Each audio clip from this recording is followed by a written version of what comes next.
রেস্টুরেন্টের মতন তোমরাও কিন্তু বাড়িতে অয়েস্টার মাশরুম কন্টিনেন্টাল ডিশ বাড়িতে বানিয়ে ফেলতে পারো। চলো ভিডিওটি শুরু করা যাক।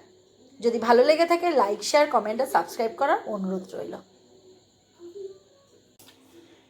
ব্যানার্জি এসেলে সবাইকে স্বাগত বন্ধুরা। আজকে নিয়ে চলে এসেছি আবারও একটা একদম নতুন ধরনের ডিশ। এই ডিশটার নাম হচ্ছে অয়েস্টার মাশরুমের কন্টিনেন্টাল ডিশ। তো সেই অয়েস্টার মাশরুমের কন্টিনেন্টাল ডিশ কী করে বাড়িতেই বানিয়ে ফেলবো সেটাই তোমরা সহজ উপায়ে ভিডিওটি স্কিপ না করে দেখতে থাকো। চলো ভিডিওটি শুরু করা যাক। যদি ভিডিওটি দেখে ভালো লেগে থাকে লাইক, শেয়ার, কমেন্ট আর সাবস্ক্রাইব করার অনুরোধ রইল।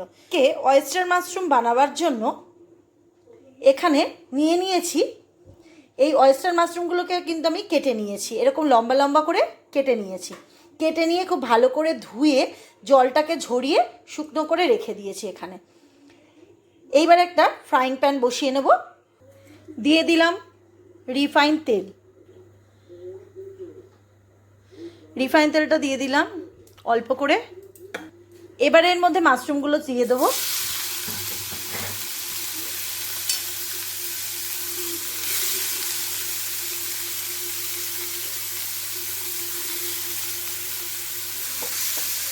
গ্যাসের ফ্লেমটা কিন্তু হাইতে রাখবো।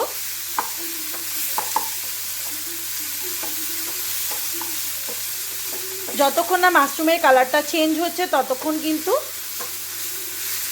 ভালো করে তেলের সাথে মিক্সড করে নেব।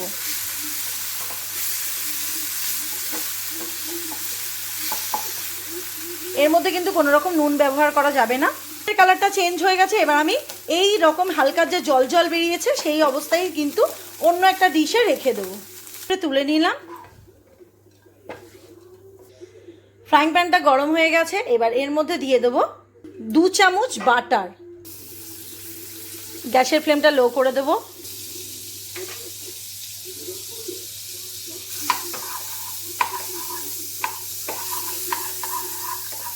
বাটারটা গলে গেলে এবার এর মধ্যে দিয়ে দেবো 2 চামচ ময়দা। মাথায় রাখবে সম পরিমাণে কিন্তু দিতে হবে। এবার এখানে একটা সস বানিয়ে নেব। দেখো 2 চামচ ময়দা, 2 চামচ বাটার দিয়ে দিয়েছি। যদি তোমার মনে করো কিন্তু একটু রিফাইন তেলও অ্যাড করতে পারো।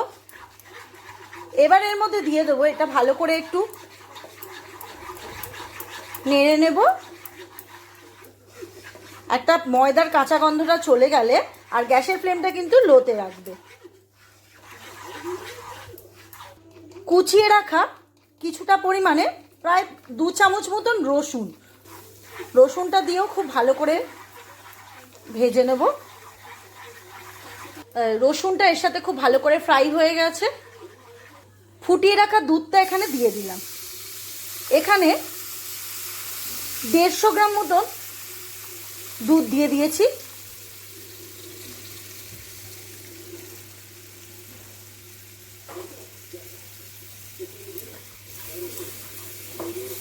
দুধটা দিয়ে খুব ভালো করে মিক্সড করে নেব। একটা ক্রিমি ভাব যখন আসবে, ক্রিমি মতন একটা ভাব আসলে তখন কিন্তু এটা আমার কমপ্লিট হবে। দুধটা দেওয়ার পর খুব ভালো করে ফুটিয়ে নেব। তার সাথে দিয়ে দেবো স্বাদের জন্য চিলি ফ্লেক্স, দিয়ে দিলাম অরিগানো,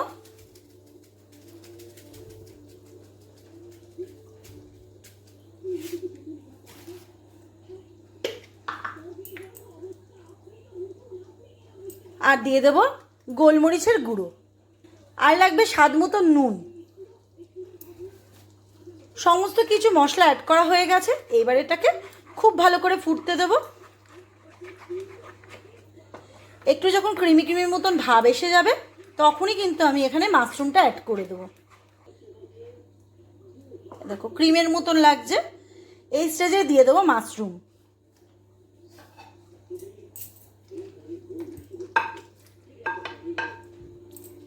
মাশরুমটা দিয়ে দিলাম। মাশরুমটা দিয়ে খুব ভালো করে ফুটতে দেবো। ঠিক এই স্টেজে মিশিয়ে দেব ফ্রেশ ক্রিম। যদি তোমাদের ঘরে মালাই থাকে তাহলেও কিন্তু একই কাজ করবে ফ্রেশ ক্রিমের। আর চিজটা তোমরা ব্যবহার করতে পারো তোমাদের নিজেদের পছন্দ অনুযায়ী, দিতেও পারো নাও দিতে পারো। তো আমি এখানে দেব না। বন্ধুরা, আমার কিন্তু কন্টিনেন্টাল ডিশটা সম্পূর্ণ রেডি হয়ে গেছে। আমার বাড়িতে যেহেতু একটু ঝাল পছন্দ করে সেই জন্য আমি এখানে চিলি ফ্লেক্সটা একটু বেশি ব্যবহার করেছি। একদম আমার রেডি হয়ে গেছে। দেখো একটা ক্রিমি ক্রিমি ভাব এসে গেছে, সম্পূর্ণ রেডি হয়ে গেছে। ওয়েস্টার মাশরুম কন্টিনেন্টাল ডিশ পুরো রেডি হয়ে গেছে, একদম রেস্টুরেন্টের স্টাইলে। তো এর মধ্যে লাস্টে তোমরা কিন্তু একটু ধনে পাতা কিন্তু ইউজ করতে পারো। তো আমি এখানে ধনে পাতাটা দেবো না, তোমরা কিন্তু ব্যবহার করতে পারো। রেডি হয়ে গেল ওয়েস্টার মাশরুম কন্টিনেন্টাল ডিশ। তো তোমরা বাড়িতে কিন্তু এরকম পরোটার সাথেও সার্ভ করতে পারো। যদি ভিডিওটি দেখে ভালো লেগে থাকে লাইক, শেয়ার, কমেন্ট আর সাবস্ক্রাইব করার অনুরোধ রইল।